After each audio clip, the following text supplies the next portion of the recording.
En Provence, vous le savez, on respecte les personnes âgées. Jusqu'au bout. Alors, dans cette famille, il y avait un papé. Et le papé, quand il se mettait à table, tout le monde l'écoutait. Il avait la place d'honneur à table. Il posait des questions. Luc, est-ce que tu as bien labouré le champ d'en haut comme je te l'avais demandé? Et le fils disait, oui, père, j'ai labouré. Et toi, Jacques, tu as amené la vache au taureau? Oui, père, je l'ai amené. Et toi, Mathieu, tu as labouré le champ de pommes de terre? Oui, père. Et tout le monde répondait à ces questions avec beaucoup de respect. Alors le père disait, bon, maintenant, on mange. Et tout le monde se mettait à manger. Mais les forces du vieillard ont commencé à diminuer. Et le voilà qui tremblait à table. Et le voilà qui faisait des drôles de bruit en mangeant. Ça faisait... Alors la belle fille, elle en avait marre du grand-père. Alors chaque fois, elle disait à son mari dans la chambre, dis, ton père, hein, je commence à en avoir jusque-là, hein, parce que c'est un drôle de mauvais exemple pour le petit.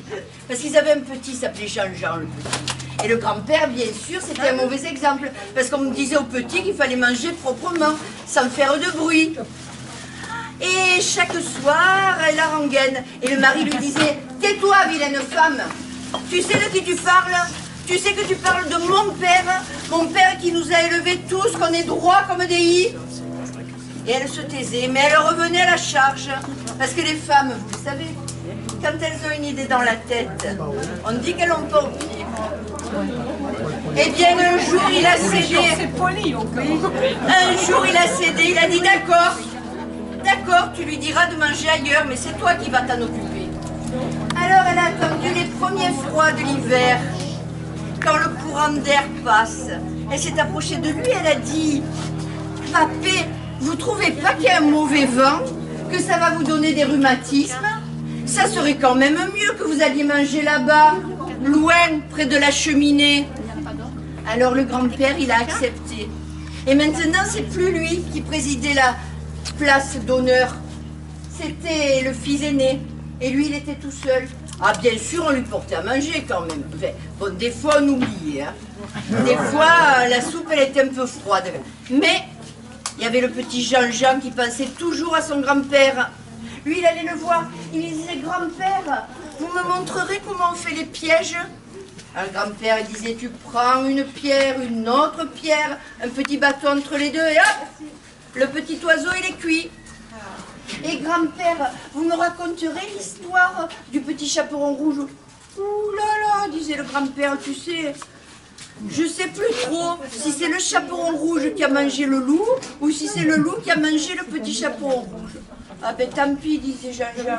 Et grand-père, le petit couteau au Pinel, vous me le donnerez quand vous serez mort?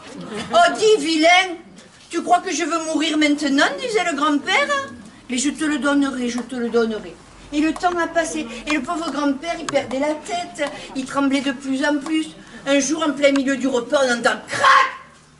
Mais il m'a cassé l'assiette! L'assiette du trousseau! Mais c'est pas possible, ce grand-père! Mon Dieu, que j'en ai marre! Dans la maison, il y avait 3 écuelles. Une pour le chat, une pour le chien, et une qui servait à personne.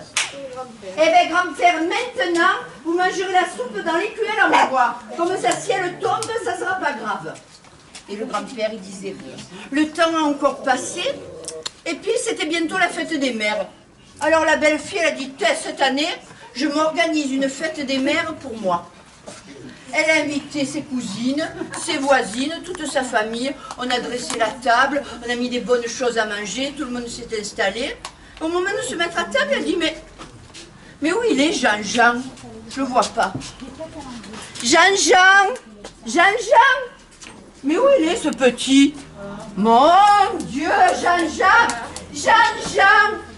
Il était en bas dans le verger, là, assis à faire quelque chose, elle ne le voyait pas. Oh, Jean-Jean, tu viens manger? Oui. Alors il arrive, Jean-Jean. Il a quelque chose dans le dos. Il dit, maman, je vous ai préparé un cadeau pour la fête des mères.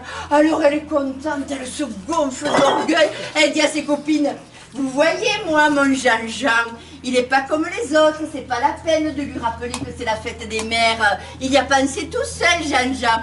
Et qu'est-ce que tu as fait pour maman, Jean-Jean? Alors Jean-Jean lui montre une jolie écuelle en bois qu'il a creusée avec l'opinel du papé. Et il lui dit, maman, c'est pour vous, c'est pour quand vous serez vieille. Alors soudain, elle a compris. Elle a compris tout le mal qu'elle avait fait. Alors elle est allée chercher le papé. Elle a dit, papé, restez plus tout seul là. Allez, venez, revenez à la place d'honneur. Papé, vous me pardonnez d'avoir été vilaine avec vous? Bon, alors on l'a remis à la place d'honneur et il y est resté pendant encore de longues années jusqu'à ce que le bon Dieu le rappelle dans son ciel. Amen.